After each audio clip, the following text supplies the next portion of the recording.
चलिए जी, the topic which we are picking up is tangents and normal and it is a very interesting topic.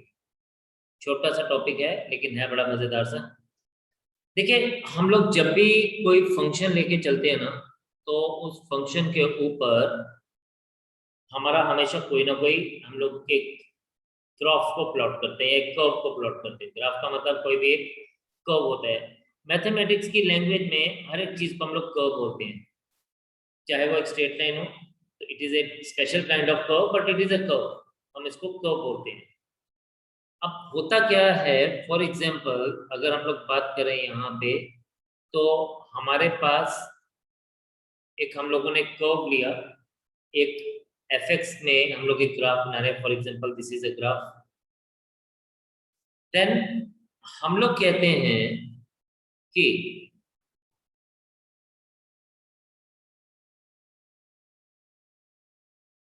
किसी भी point के ऊपर, यानी मतलब उस fx के हिसाब से अगर हम बात करें, तो what is derivative of that fx at a particular point, differentiation of the function at a particular point is actually the slope of the tangent at that particular point. ठीक है, what is d by dx of fx? d by dx of fx here is, यानी अगर आपके पास ये fx है, ये fx का curve आपके पास बन रहा है, तो what is this thing? This is f dash x at some point. अब वो पॉइंट कौन सा है वो डिपेंड करता है जो भी आपके पास है। दिस इज कॉल्ड स्लोप, और this is called slope of the tangent. F dash x is actually the slope of the tangent at the given point. And अगर हम उसी पॉइंट के ऊपर उस टेंजेंट का कोई परपेंडिकुलर ड्रॉ करें, तो वो परपेंडिकुलर जो होता है उसको हम नॉर्मल बोलते हैं। So if you see here in this case, ये जो ब्लू लाइन है, ये blue line is the tangent which could be drawn at that particular point on the curve. ये आपके पास टेंजेंट है and this particular thing is normal. तो जो भी लाइन परपेंडिकुलर होगी टेंजेंट के, उसको हम नॉर्मल बोलते हैं उस पर्टिकुलर पॉइंट के ऊपर। ठीक है, तो और ये जो f डैश x है, f डैश x की अगर हम बात करें, this f dash x is, it is slope of the tangent. This thing is slope of tangent to the curve at the given point.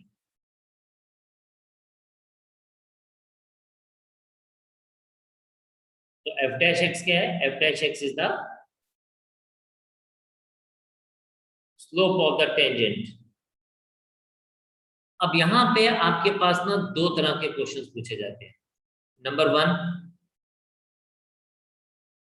हो सकता है कि आपसे डायरेक्टली पूछा जाए स्लोप ऑफ टेंजेंट क्या है and its equation, or and its equation, और दूसरे टाइप का क्वेश्चन क्या है? दूसरे टाइप का क्वेश्चन हो सकता है कि आपको इक्वेशन ऑफ टेंजेंट दी गई हो या कोई सिचुएशन दी गई हो और आपसे वो पॉइंट पूछा जाए। ठीक है, तो some situation is given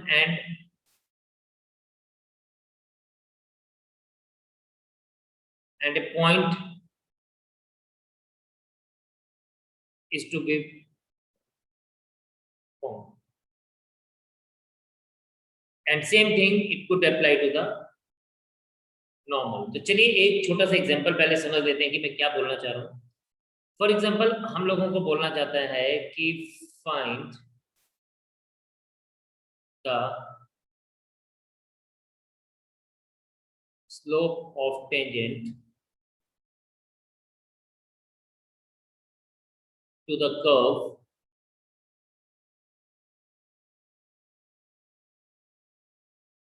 y is equals to x square minus 3x plus 2 at x is equals to 2। ये हमारे पास एक पॉइंट गिवन है, तो आपके पास y गिवन है तो आपको स्लोप फाइंड आउट करना है, ठीक है। तो हम लोग क्या सिंपली क्या करेंगे, सबसे पहले हमें dy by dx निकालना है, यानी f dash x निकालना है। तो differentiating both sides with respect to x, तो यह आ जाएगा dy by dx is equals to d by dx of x square minus 3x plus 2, dy by dx is equals to 2x minus 3। अब ये तो हम लोगों ने डेरिवेटिव निकाल दिया, ये जनरल हम लोगों ने फाइंड आउट किया कि ये स्लोप ऑफ द टेंजेंट है, लेकिन हमसे पूछा जा रहा है at x is equals to 2, तो फिर उसके लिए हम लिखेंगे dy by dx at x is equals to 2 is 2 into 2 minus 3, that is equals to 1। So this is slope of the tangent। ये हमसे स्लोप ऑफ द टेंजेंट हम लोगों को पूछा गया, ये हम लोगों ने फाइंड आउट किया।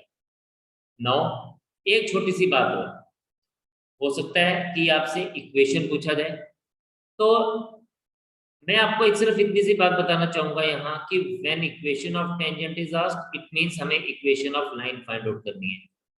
When equation of tangent is asked, it means we need to find out equation of line। अब need to find out equation of line। अब बेसिकली हमारे पास इक्वेशन ऑफ लाइन क्या होती है, हम स्लोप पॉइंट फॉर्म की बात करें तो equation of line is, let us recall the concept, y minus y1 is equals to m into x minus x1। तो ये हमारे पास क्या है, दिस इज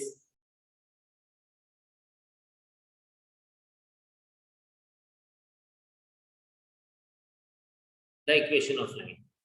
अब हमारे पास एक बात है, यहाँ पे m पता है हमें, अगर मैं इस पर्टिकुलर सिचुएशन की बात करूं तो m we got is 1, so here m is equals to 1।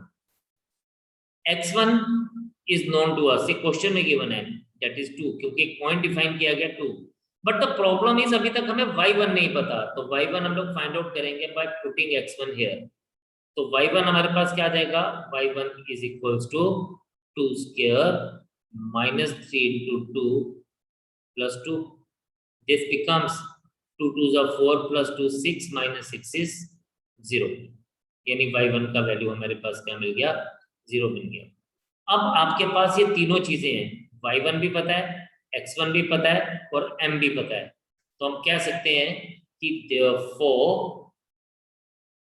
Equation of tangent, अब हम इसको टेंजेंट की बात हो रही है तो हम टेंजेंट ही लिखेंगे, equation of tangent is y minus 0 is equals to 1 into x minus 2, and my answer will be y is equals to x minus 2।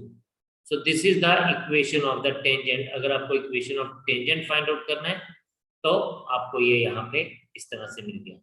तो बेसिकली दो चीजें हम लोगों को फाइंड आउट करनी पड़ी यहाँ, या हमने किया, एक हमने slope of the tangent find out किया एट द गिवन पॉइंट, और उसके बाद फिर हमने सीखा कि इक्वेशन ऑफ टेंजेंट्स को हम कैसे फाइंड आउट करें।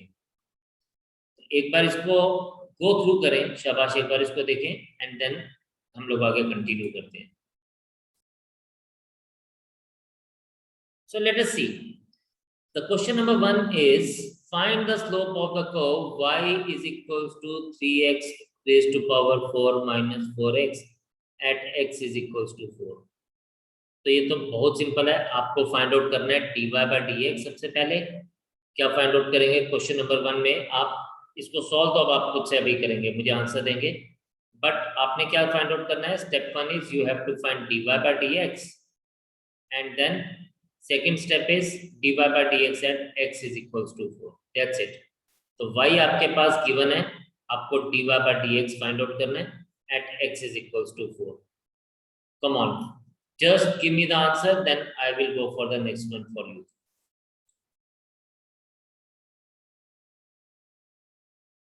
चले, क्वेश्चन नंबर 2 एक करूंगा एंड देन थर्ड आप ही के लिए है.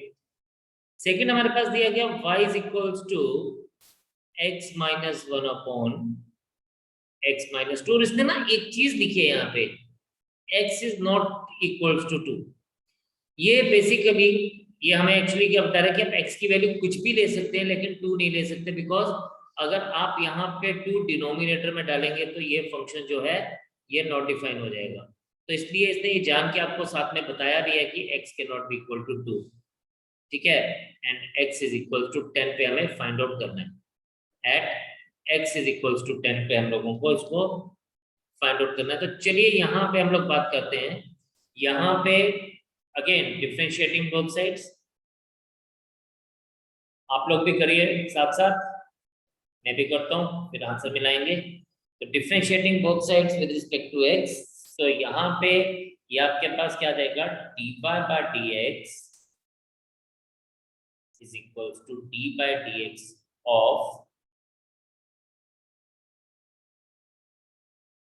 x minus 1 upon x minus 2. Now this is dy by dx is equals to x minus 2 into d by dx of x minus 1 minus x minus 1 into d by dx of x minus 2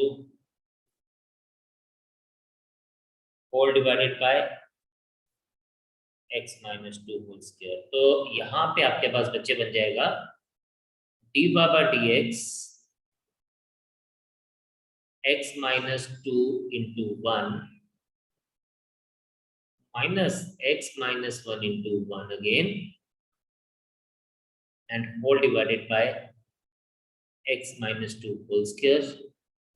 इसको और simplify करते हैं तो ये हमारे पास आ जाएगा x minus 2 minus x plus 1 upon x minus 2 whole square. This minus and minus gone, we are left with dy by dx is equals to minus 1 upon x minus 2 whole square, right? ये तो आपको मिल गया dy by dx, लेकिन इसने हमें एक particular point बोला है. तो here dy by dx at x equals to 10 हमारे पास क्या बन जाएगा, minus 1 upon 10 minus 2 whole square, and this gives us 1 upon 6 minus 1 upon 64. ठीक है, एक स्टेप मैंने खा लिया, minus 1 upon 8 square, and this is minus 1 upon 64. So this is the answer for us. तो plus so simple. Third is again exactly same है, इसने खुद से आपको क्या दिया हुआ है, x coordinate is 2. x coordinate का मतलब x is equals to 2. So you will do it yourself, right. We move on to the next question. हम क्वेश्चन नंबर 4. तो let us see question number 5 and will do it. ये बोलते हैं find the slope of normal. देखिए अभी तक बात हो रही थी टेंजेंट की, अब ये बात कर रहा है नॉर्मल टू द कर्व. ठीक है, तो घबराने की बात नहीं है, हम लोगों को पहले क्या फाइंड आउट करना पड़ेगा, slope of tangent find out करना ही पड़ेगा. एंड अगर हम लोग देखें तो यहाँ पे x और y जो है ये पैरामेट्रिक फॉर्म है, मतलब यहाँ पे they both are in terms of theta. जब x और y किसी दूसरे फंक्शन की शेप में होते हैं तो हम उसको पैरामेट्रिक फॉर्म बोलते हैं. तो हमारा मेन पहला स्टेप यही है कि हम इसमें dy by dx he find out करेंगे. ठीक है, तो आपको आता है, ये सीखा हुआ आपने, we just recall that particular thing. तो here x is equals to a cos cube theta and y is equals to, मैं साथ ही लिख देता हूँ, a sin cube theta.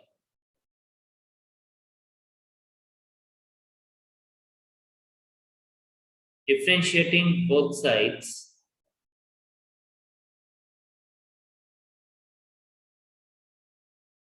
with respect to theta.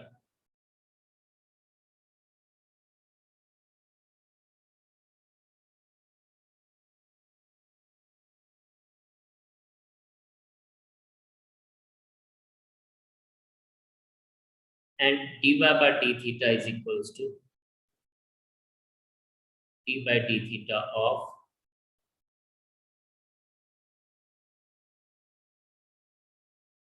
a sin cube theta।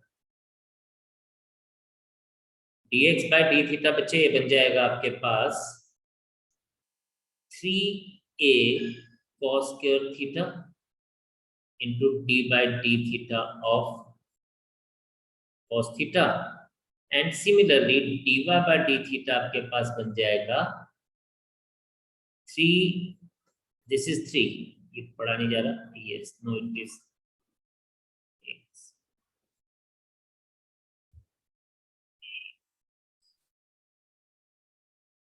मुझसे नहीं पढ़ा जा रहा, आपसे कैसे पढ़ा जाएगा?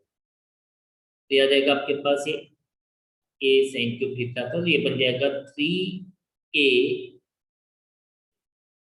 sin square theta into d by d theta of sin theta.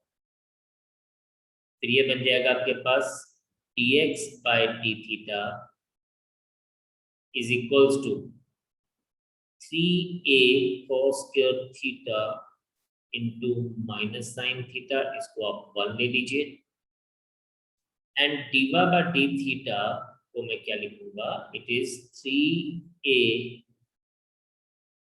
sin square theta into cos theta। Then अगर हम इसको देखें,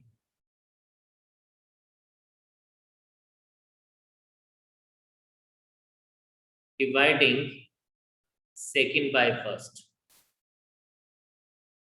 तो जब हम dy by d थीटा को dx by d थीटा से डिवाइड करेंगे तो हम इसको उल्टा ऐसे लिख सकते हैं, d theta by dx,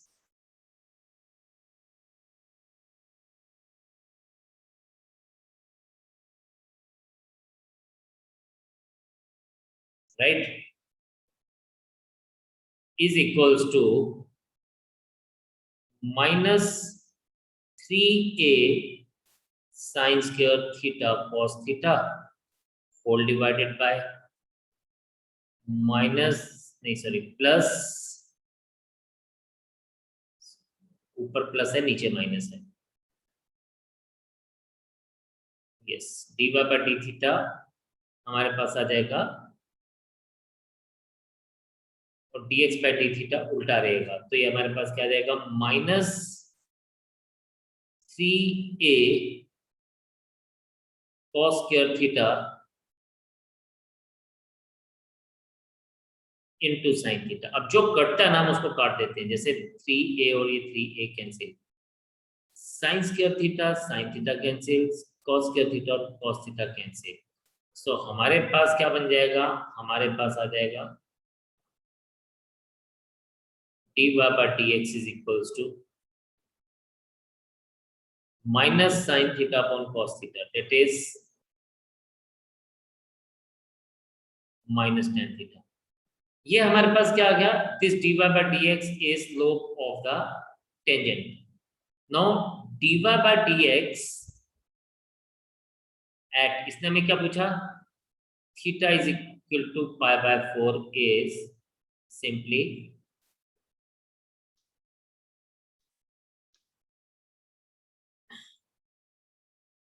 it is equals to minus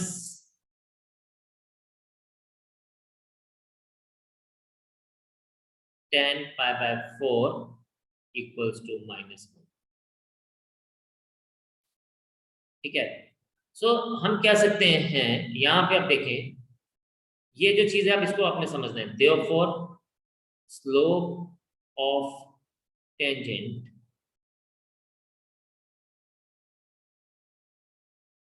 m1 is equals to -1, ये आप लोगों ने अभी तक फाइंड आउट कर लिया।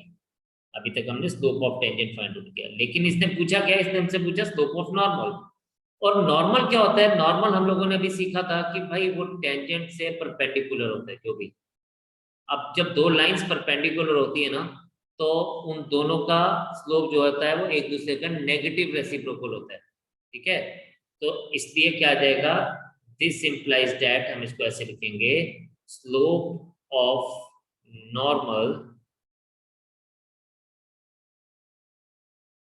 m2 is equals to -1 upon m1, यानी slope of normal is negative reciprocal of the slope of the tangent, therefore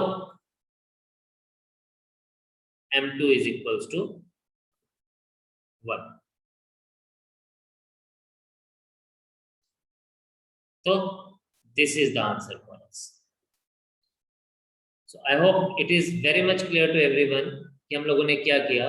हम लोगों ने कुछ खास नहीं किया, एक्स्ट्रा बस इतना सा किया कि हम लोगों ने बोला कि when two lines are perpendicular, when two lines are perpendicular, slope of one is negative reciprocal of the other, बस इतनी सी बात है, it is negative reciprocal of the other, that's it. तो हमने बस इतनी सी बात को ही ध्यान में रखा, rest we have already done.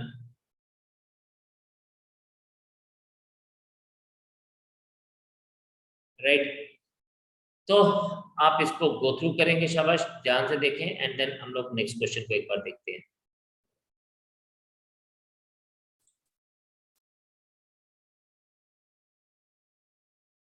तो क्या दिया गया हमारे पास, हमारे पास दिया गया है x is equals to 1 minus a sine theta, वैसे ये तो बड़ा छोटा सा लग रहा है, let us see, and y is equals to b cos square theta. फिर वही differentiating both sides with respect to theta, dx by d theta is equals to d by d theta of 1 minus a sin theta, dy by d theta is d by d theta of b cos square theta, dx by d theta is d by d theta of 1 is 0, d by d theta minus a sin theta is, ये आ जाएगा आपके पास minus a cos theta, and similarly dy by d theta is, ये बन जाएगा आपके पास 2b cos theta का differentiation आ जाएगा minus sine theta, ठीक है। तो यानी मैं क्या करता हूं, मैं dx by d theta is equals to minus a cos theta को 1 ले लूंगा, and in the same way dy by d theta को 2b minus 2b sin theta को 2 ले लूंगा।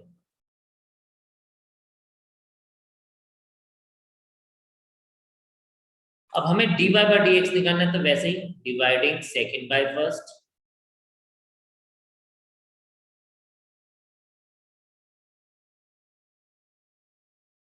therefore dy by d theta into, हम इसको लिख सकते हैं d theta by dx is equals to minus 2b sin theta upon minus a cos theta. ये d थीटा कैंसिल, ये minus and minus plus, and this becomes dy by dx is equals to 2b upon a tan theta. Now अब आपके पास ना इसने क्या बोला, इसने बोला dy by dx हमें फाइंड आउट करना है at theta is equals to pi by 2 पे, तो ये बन जाएगा 2p upon a into ten pi by 2, but tan pi by 2 is not defined or infinity, so we can say it as dy by dx at theta is equals to pi by 2 is equals to 2p upon a, so therefore slope of the tangent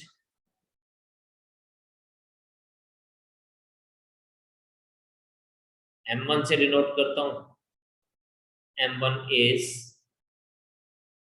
infinity and hence slope of normal